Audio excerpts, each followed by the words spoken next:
Amis internautes, nous recevons ce matin M. Lansine Diaby, directeur général du plan et de la lutte contre la pauvreté. Il est également secrétaire technique de la mise en œuvre du plan national de développement PND 2016-2020. Bonjour monsieur et merci d'avoir accepté notre invitation. Bonjour. Première question, vous avez démarré récemment les réflexions et j'oublie de le souligner, notre entretien va porter sur le programme national de développement.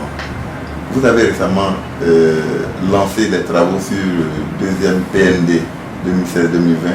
Pouvez-vous revenir un peu sur ce que la Côte d'Ivoire a gagné avec le premier PND qui a duré de 2012 à 2016, 2014, 2015.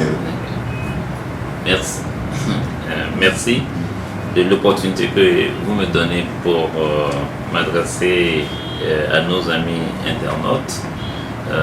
Je voudrais m'acquitter d'un devoir, celui de remercier nos autorités pour le renouvellement de leur confiance à ma personne pour conduire une telle opération. Je pense au ministre d'État, ministre du Plan et du Développement, à Monsieur le Premier ministre et à son Excellence Monsieur le Président de la République. Pour revenir à votre question, il est important de noter qu'après 4 ans de mise en œuvre du premier plan, la Côte d'Ivoire est parvenue à réduire significativement l'impact de plusieurs décennies de crise. La Côte d'Ivoire a consolidé sa stabilité intérieure. Elle a renforcé sa place au sein de l'UEMOA. Elle a retrouvé sa place de deuxième économie plus importante de l'espace CEDEAO après le Nigeria. Aussi, la réconciliation nationale et le dialogue politique connaissent des avancées notables. Et également, la sécurité est rétablie sur l'ensemble du territoire national avec une bonne dynamique de réinsertion socio-économique des ex-combattants accompagnée d'un retrait progressif des armes détenues aux mains des illégaux. Ce climat apaisé, bien sûr, a favorisé la confiance entre les Ivoiriens eux-mêmes, mais aussi entre la Côte d'Ivoire et les institutions qui naguère avaient délocalisé. J'en veux pour preuve la Banque africaine des développements qui était partie pour des raisons de sécurité et de retour en Côte d'Ivoire. Et bientôt, ce serait le bureau régional du BIT qui reviendrait à Abidjan. Aussi, sur le plan économique, il est bon de noter que notre taux de croissance est passé de moins 4,7% en 2011 à 9,8% en 2012 et 9,2% en 2013 et 9% en 2014.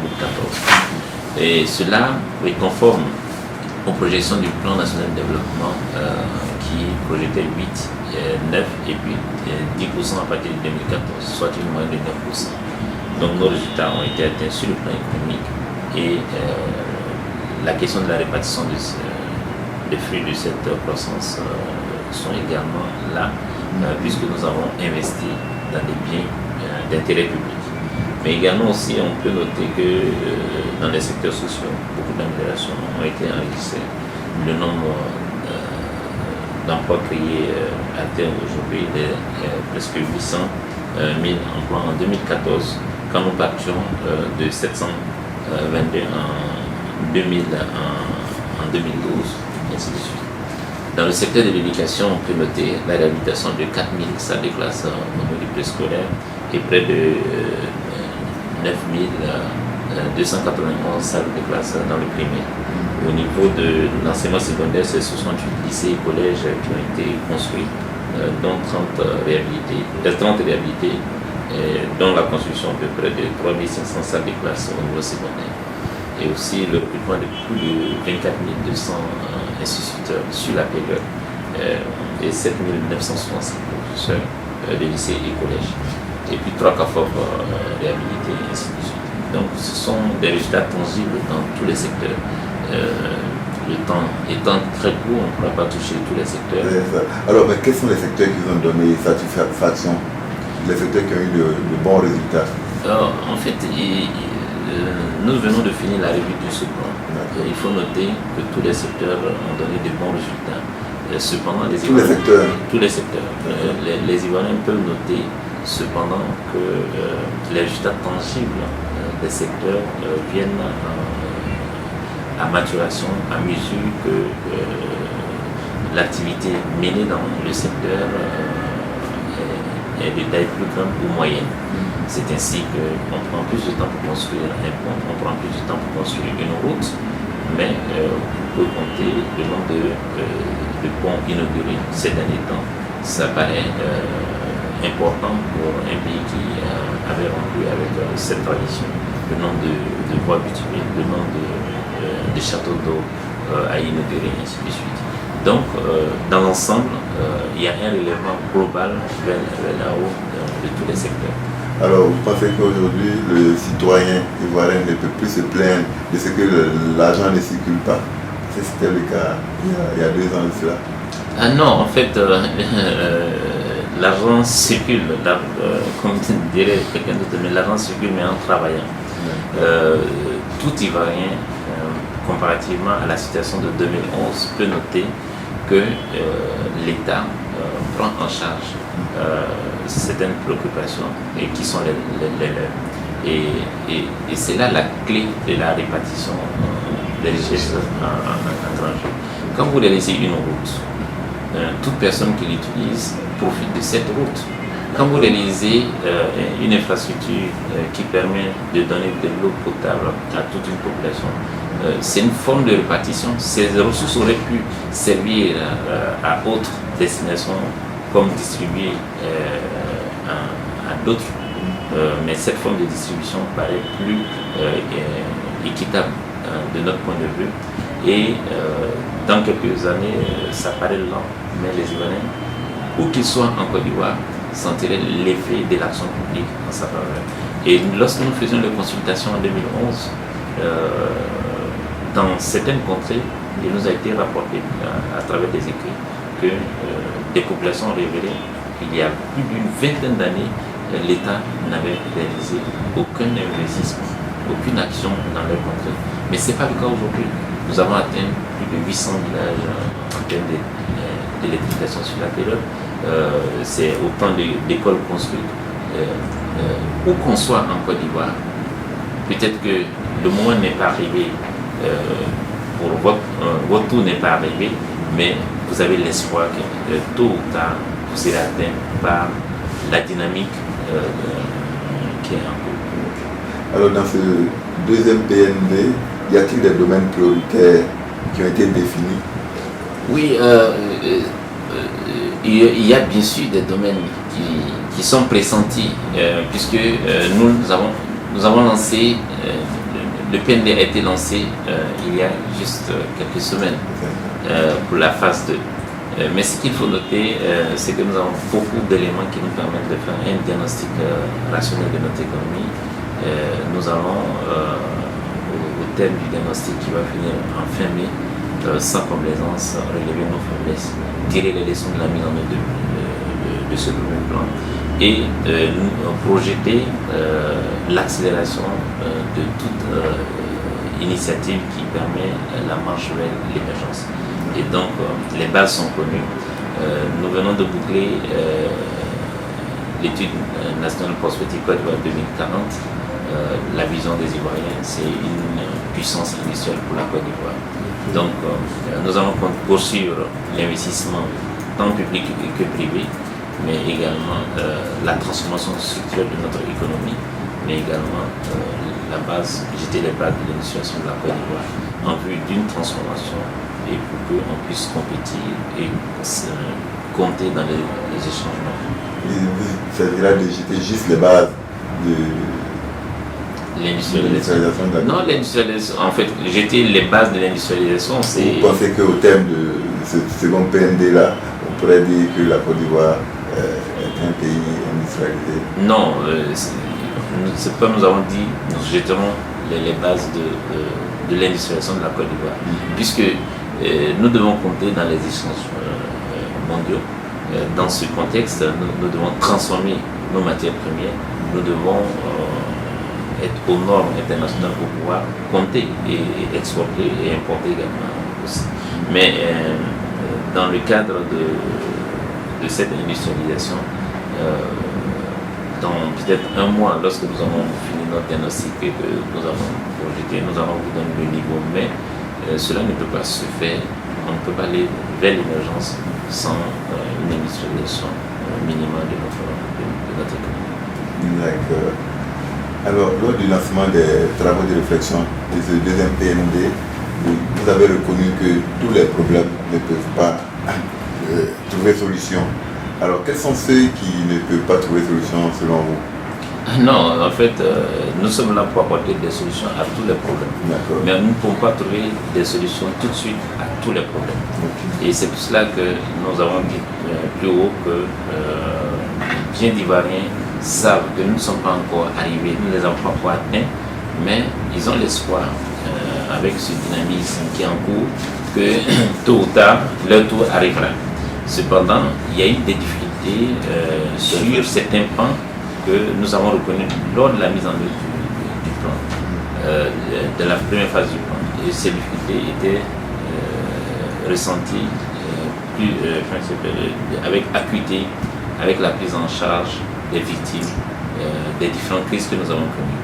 Et non seulement leur recensement n'était pas une opération bouclée, les méthodes et la façon de traiter les questions d'indemnisation n'étaient pas traitées. Et donc le premier plan l'a reconnu. Je pense que le président de la République, par anticipation, sachant tous les plans qui existent, a indiqué que la mise en place d'un fonds à hauteur de 10 milliards pour commencer déjà l'indemnisation de ceux qui ont été victimes lors des différentes crises que la Côte d'Ivoire a connues.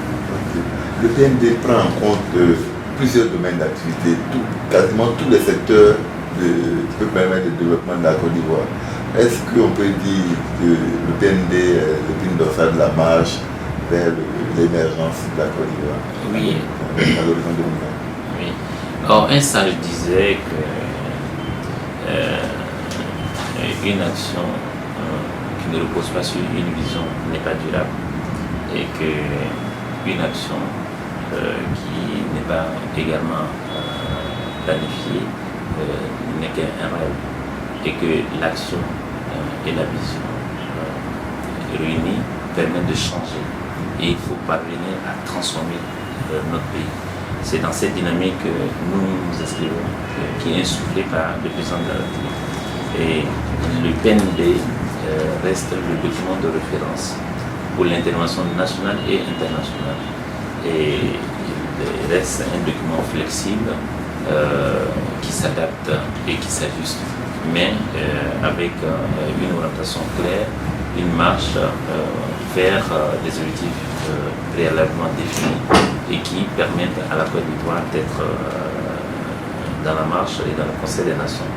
Sans le premier PND, nous n'aurons pas eu bénéficié de l'accompagnement de la communauté internationale. Lorsque nous avons fini son élaboration, la Côte d'Ivoire a présenté 114 projets et nous avons bénéficié de l'accompagnement de la communauté internationale, mais sans un plan, sans un document de référence qui permet à tout instant de faire le point et qui reste la boussole. Le PND 1 comme le PND 2 reste l'épine dorsale pour la marche vers l'émergence. Et c'est pour cela que tous les secteurs vont être traités et la dynamique qui a commencé va continuer et l'ensemble des secteurs seront pris en compte. Maintenant, aux côtés de ce mouvement aussi dans tous les secteurs, il va exister des initiatives spéciales pour accélérer le processus de l'émergence du pays, mais également une autre initiative spéciale pour corriger les disparités entre nos différentes régions. Et ça a commencé déjà avec l'annonce faite à Saint-Pédro. Alors, monsieur le DG, pour vous, la Côte d'Ivoire émergente, comment vous la voyez déjà d'un premier niveau? La Côte d'Ivoire émergente ne veut pas dire que tous les problèmes de tout Ivoirien est réglé. Mais c'est une Côte d'Ivoire où il fera bon vivre, où il y aura la paix, la sécurité, les conditions d'un développement harmonieux et où la création de richesses sera accrue avec un taux de croissance bien fourni. Et nous pourrons constituer une classe moyenne qui puissent consommer des biens durables.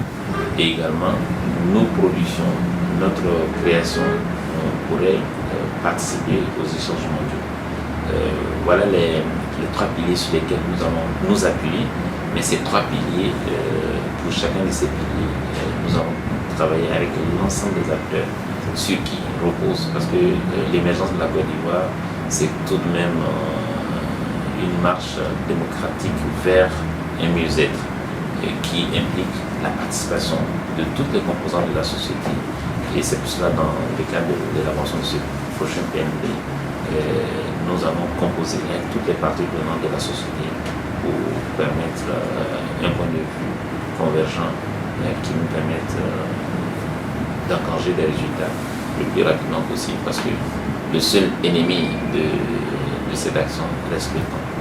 La croissance économique, au moins de cette émergence-là, s'élèverait à combien? Nous allons continuer dans la même dynamique. Okay. Pour élaborer le premier plan, nous avions 3 scénarios. Le premier scénario, c'était le départ manqué de l'éléphant, c'est-à-dire c'est la situation où la Côte d'Ivoire continuerait dans ses crises internes et où les questions de développement ne pourraient être engagées. Le deuxième scénario, c'était le scénario médian qui s'écalait un peu sur la position de ceux qui nous accompagnent, de ceux qui nous conseillent, notamment les institutions de Bretton Woods. Mais le scénario le plus ambitieux a été obtenu par le président de la République, qui fait de la Côte d'Ivoire, et nos projections et ces projections ont été respectées. Vous avez vu, sur la période, on avait projeté un taux de croissance moyen de 9%, et on a pu l'obtenir. Donc nous allons continuer dans cette dynamique. Plus le temps passe, plus la tâche devient rude, parce que c'est des marches d'escalier, et chaque fois il faut monter. Donc l'effort à fournir pour maintenir le taux de croissance est plus. Donc il faut faire des choix raisonnés, des choix des ciblages optimaux qui permettent évidemment d'accroître le revenu du pays du Sud dans la durée et dans le temps. Alors, ce sera la dernière question. Monsieur le directeur général, qu'est-ce que vous voulez que nos internautes retiennent de votre passage sur notre plateau? Que la Côte d'Ivoire est résolument engagée dans la voie du progrès et du développement. Et que nous demandons un peu de patience, parce que les indicateurs à tendance lourde prennent du temps à se faire sentir, et qu'il faut créer les conditions de paix durable. Il faut travailler plus pour que effectivement nous puissions être dans le Conseil des Nations. Et il faut orienter et structurer le ciblage des actions et avoir un portefeuille d'actions phares ou de projets phares qui va accélérer notre marche vers l'émergence, sans toutefois oublier que le gouvernement tiendra compte des disparités régionales qui existent, et que tous les secteurs seront dans le mouvement haussier de leur activité pour le mieux-être des Ivoiriens. Voilà un peu le message que je voudrais lancer à nos internautes, et de continuer à nous soutenir par des propositions pour que effectivement les voies et les pistes que nous avons arrêtées pour le prochain plan puissent avoir l'adhésion de tous et le soutien de tous pour un mieux-être des Ivoiriens à leur nom de demain. Merci beaucoup et à très bientôt. Merci à vous.